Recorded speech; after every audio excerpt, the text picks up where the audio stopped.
Este carro es un Altima 2008 con el sistema de llave inteligente. El problema con este carro ha sido de que cuando tratas de arrancarlo con el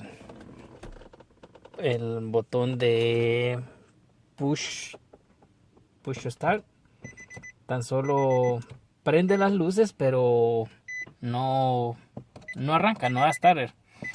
Este carro lo habían diagnosticado antes con que no servía el starter y pues se lo cambiaron, igual no arranca. Fueron al dealer a ver si las llaves estaban malas. Tienen dos llaves y no, las llaves estaban buenas, tienen batería y todo.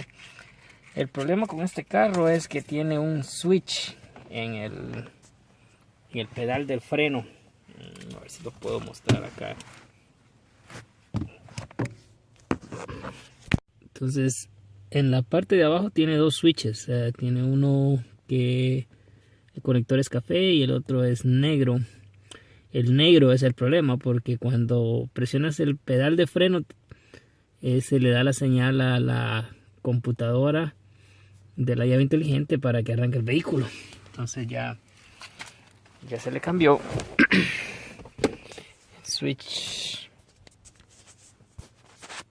es este es el switch que falla una vez que se lo cambian. Entonces ya una vez que trates de arrancarlo,